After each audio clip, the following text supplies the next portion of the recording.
샬롬, 2020년 12월 9일 큐티입니다. 허무하게 패망할 교만한 세상 권력. 다니엘서 11장 1절에서 19절까지 말씀입니다. 개역 개정입니다. 내가 또 메대 사람 다리오 원년에 일어나 그를 도와서 그를 강하게 한 일이 있었느니라. 이제 내가 참된 것을 내게 보이리라. 보라, 바사에서 또 새 왕들이 일어날 것이요 그 후에 넷째는 그들보다 심히 부유할 것이며 그가 그 부유함으로 강하여진 후에는 모든 사람을 충동하여 헬라 왕국을 칠 것이며 장차 능력 있는 왕이 일어나서 큰 권세로 다스리며 자기 마음대로 행하리라. 그러나 그가 강성할 때에 그의 나라가 갈라져 천하 사방에 나누일 것이나 그의 자손에게로 돌아가지도 아니할 것이요 또 자기가 주장하던 권세대로도 되지 아니하리니 이는 그 나라가 뽑혀서 그 외에 다른 사람들에게로 돌아갈 것임이라. 남방의 왕들은 강할 것이나 그 군주들 중 하나는 그보다 강하여 권세를 떨치리니 그의 권세가 심히 클 것이요 몇 해 후에 그들이 서로 단합하리니 곧 남방 왕의 딸이 북방 왕에게 가서 화친하리라. 그러나 그 공주의 힘이 쇠하고 그 왕은 서지도 못하며 권세가 없어질 뿐 아니라 그 공주와 그를 데리고 온 자와 그를 낳은 자와 그때에 도와주던 자가 다 버림을 당하리라. 그러나 그 공주의 본 족속에게서 난 자 중에 한 사람이 왕위를 이어 권세를 받아 북방 왕의 군대를 치러 와서 그의 성에 들어가서 그들을 쳐서 이기고 그 신들과 부어 만든 우상들과 은과 금의 아름다운 그릇들은 다 노력하여 애굽으로 가져갈 것이요 몇 해 동안은 그가 북방 왕을 치지 아니하리라. 북방 왕이 남방 왕의 왕국으로 쳐 들어갈 것이나 자기 본국으로 물러가리라. 그러나 그의 아들들이 전쟁을 준비하고 심히 많은 군대를 모아서 물이 넘침같이 나올 것이며 그가 또 와서 남방왕의 견고한 성까지 칠 것이요 남방왕은 크게 노하여 나와서 북방왕과 싸울 것이라. 북방왕이 큰 무리를 일으킬 것이나 그 무리는 그의 손에 넘겨준 바 되리라. 그가 큰 무리를 사로잡은 후에 그의 마음이 스스로 높아져서 수만 명을 엎드러뜨릴 것이나 그 세력은 더하지 못할 것이요 북방왕은 돌아가서 다시 군대를 전보다 더 많이 준비하였다가 몇 대, 곧 몇 해 후에 대군과 많은 물건을 거느리고 오리라. 그때 여러 사람이 일어나서 남방왕을 칠 것이요 내 백성 중에서도 부악한 자가 스스로 높아져서 환상을 이루려 할 것이나 그들이 도리어 걸려 넘어지리라. 이에 북방왕은 와서 토성을 쌓고 견고한 성읍을 점령할 것이요 남방 군대는 그를 당할 수 없으며 또 그가 택한 군대라도 그를 당할 힘이 없을 것이므로 오직 와서 치는 자가 자기 마음대로 행하리니 그를 당할 사람이 없겠고 그는 영화로운 땅에 설 것이요 그의 손에는 멸망이 있으리라. 그가 결심하고 전국에 힘을 다하여 이르렀다가 그와 화친할 것이요 또 여자의 딸을 그에게 주어 그의 나라를 망하게 하려 할 것이나 이루지 못하리니 그에게 무익하리라. 그 후에 그가 그의 얼굴을 바닷가로 돌려 많이 점령할 것이나 한 장군이 나타나 그의 정복을 그치게 하고 그 수치를 그에게로 돌릴 것이므로 그가 드디어 그 얼굴을 돌려 자기 땅 산성들로 향할 것이나 거쳐 넘어지고 다시는 보이지 아니하리라. 우리말 성경입니다. 또 메대 사람 다리오가 다스린 지 첫 해에 나는 다리오가 힘을 더 내도록 도와주었습니다. 자, 이제 내가 참된 것을 네게 보여주겠다. 페르시아에 3명의 왕이 더 일어날 것이다. 그 다음 4번째 왕은 다른 모든 왕보다 훨씬 더 부자가 되며 강해진다. 그가 그 재산으로 힘을 얻어서 모든 사람을 크게 움직여 그리스를 칠 것이다. 그리고 한 힘있는 왕이 일어나서 큰 능력으로 나라를 다스리고 자기가 하고 싶은 대로 무엇이든 할 것이다. 그 왕이 가장 강할 때 나라는 하늘의 4방향으로 갈라지지만 그 자손들에게 돌아가지 않는다. 그의 나라는 그가 다스리던 대로 되지 않고 뿌리째 뽑혀서 그 자손이 아닌 다른 사람들이 이어갈 것이다. 남쪽 이집트 왕이 강해질 것이지만 그의 군대 장군들 가운데 하나가 그보다 더욱 강해진다. 그가 큰 힘을 얻고 나라를 다스리게 될 것이다. 몇 년 후에 그들은 동맹 관계가 될 것이다. 남쪽 왕의 공주가 평화 조약을 맺기 위해 북쪽 왕에게 갈 것이다. 그러나 그 공주가 힘을 잃고 남쪽 왕은 약해서 서지 못하고 그 다스림도 계속되지 않을 것이다. 공주와 가족들과 공주를 데리고 온 사람들과 공주를 지지하는 사람들이 함께 버림받을 것이다. 그러나 그 공주의 집안에서 한 사람이 일어나 왕의 자리를 이을 것이다. 그는 군대를 이끌고 북쪽 왕의 군대를 치고 그의 성에 들어가 그들과 싸워 이길 것이다. 그는 그 신들과 그들의 쇠로 된 우상들과 은과 금으로 된 귀한 물건들을 빼앗아 이집트로 가져갈 것이다. 그리고 몇 년 동안은 그가 북쪽 왕을 치지 않고 내버려 둘 것이다. 북쪽 왕은 남쪽 왕의 나라로 쳐들어가겠지만 결국 이기지 못하고 자기 나라로 돌아가게 될 것이다.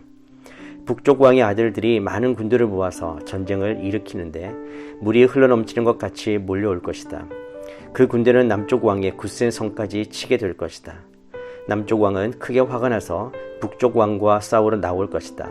북쪽 왕은 큰 군대를 일으키겠지만 그 군대는 적군의 손에 넘어갈 것이다. 남쪽 왕은 군대를 무찌르고 스스로 자신을 높여서 수만 명의 사람들을 죽일 것이다. 그러나 계속 이기지는 못한다. 북쪽 왕이 자기 나라로 돌아가 전보다 더 큰 군대를 일으켜서 몇 년 후 전쟁에 쓸 많은 물건과 큰 군대를 거느리고 쳐들어올 것이다. 그때 여러 사람들이 남쪽 왕을 치려고 일어날 것이다.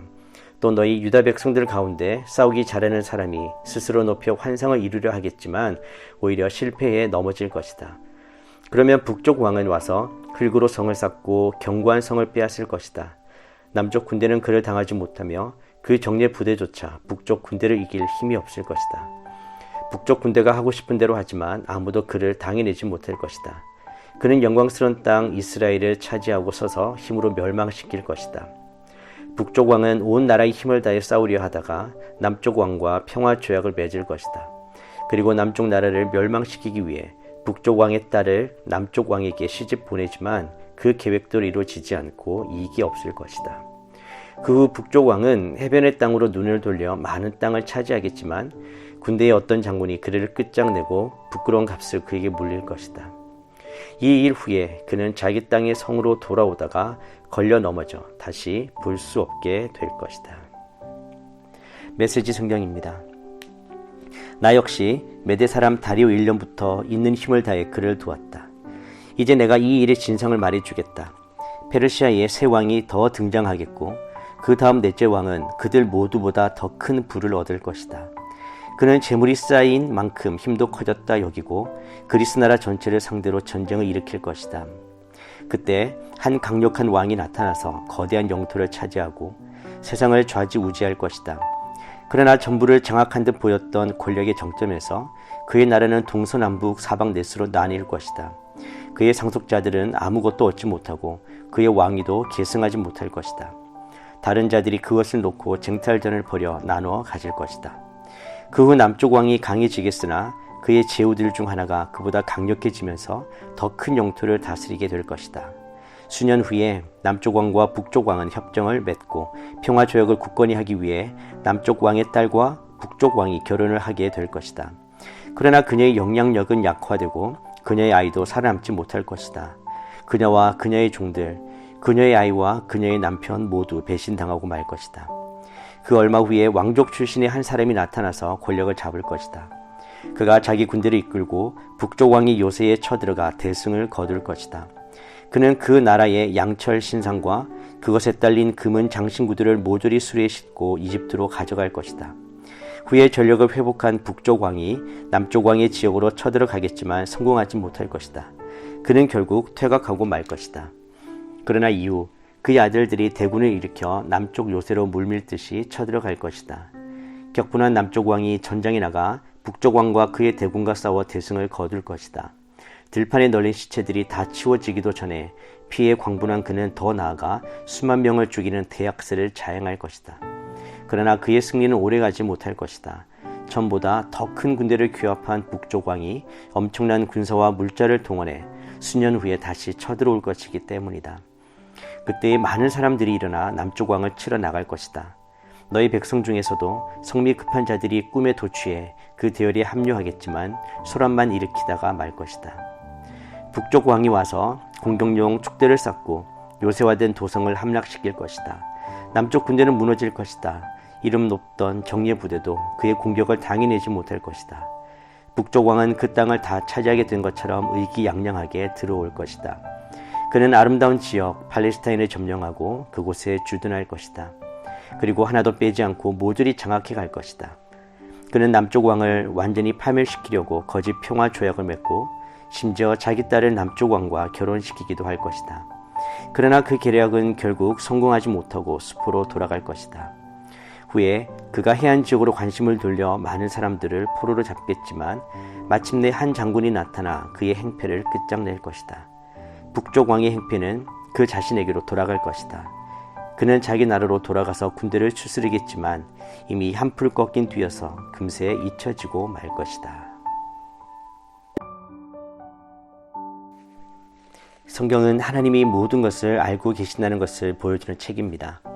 하나님께서는 당신이 선택하신 사람들에게 앞으로 일어날 일들을 보여주심으로써 하나님의 실제를 깨닫게 하십니다.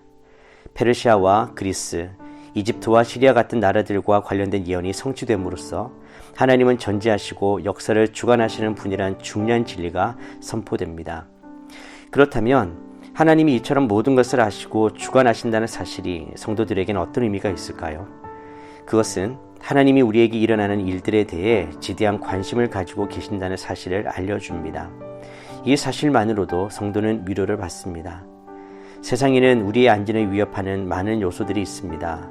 국가들 사이의 전쟁, 다툼, 갈등, 경제적인 격차와 위기, 질병으로 인한 고통과 죽음은 긴장과 불안을 가져옵니다. 그렇지만 이런 세상에서 성도가 잊지 말아야 하는 것은 바로 전지하신 하나님이 함께 하신다는 것입니다. 하나님은 우리와 관계된 모든 것을 아시며 그 문제의 해답까지 가지고 계십니다. 전지하신 하나님의 뜻에 순종하는 사람들은 하나님 안에서 참된 평안을 맛볼 수 있습니다. 다니엘을 통해 주어진 예언의 말씀은 악한 세상에 완전한 평화가 있을 수 없다는 것을 보여줍니다. 우리는 세상이 결코 줄 수 없는 것을 찾아 헤매지 말아야 합니다. 하나님은 참된 평화가 되시는 당신의 아들 예수 그리스도를 이 땅에 보내주셨습니다. 예수님이야말로 세상의 다툼과 전쟁을 끝내실 유일한 구원자이십니다. 그러므로 우리는 예수 그리스도 안에 있는 평화를 누리며 오늘도 이웃에게 평화를 전하는 복된 삶을 살아야 되겠습니다. 세상의 모든 권력이 하나님의 통치 아래 있다는 의식은 이 사회를 살아가는 성도들의 마음과 태도에 영향을 미칩니다. 다니엘과 세 친구들이 겪은 일들은 이 세상 속에서도 하나님을 바라보며 기도했을 때에 하나님께서 그 기도에 응답하셨고 그들을 지켜주신다는 것을 보여주신 것입니다. 우리도 여러 가지 상황 때문에 힘들어할 수 있습니다. 좌절할 때도 있습니다. 하지만 하나님의 주권을 의지하며 순간의 상황에 일희일비하지 않고 믿음을 가져야 합니다. 우리가 속한 세상을 다스리시고 개개인의 삶에도 관여하시고 돌보시고 지키시는 하나님을 의뢰하십시다. 그 하나님을 믿는다면 우리는 삶의 현장에서 낙심하지 않고 세상의 어그러짐과 악한 현실로 인해 좌절하지 않을 것입니다. 우리 모두가 하나님 안에서 하나님의 주권을 인정하면서 하나님 주시는 평강 가운데 승리하시기를 간절히 축복합니다. 기도하겠습니다. 하나님 아버지, 하나님은 예언의 모든 것을 정확하게 성취하셨습니다. 이 세상의 역사도 우리 개인의 역사도 하나님 손에 있음을 믿습니다. 모든 것을 아시고 모든 것을 해답을 주시는 하나님을 믿습니다. 그 하나님을 의지하면서 주님께로 나아갈 때에 오직 하나님 안에서만 참된 평화, 참된 기쁨을 누리게 하여 주시옵소서. 예수님이 주신 평화를 우리가 누릴 뿐만 아니라 세상에 전하는 자로 살아가게 하여 주시옵소서. 예수님의 이름으로 기도드립니다. 아멘.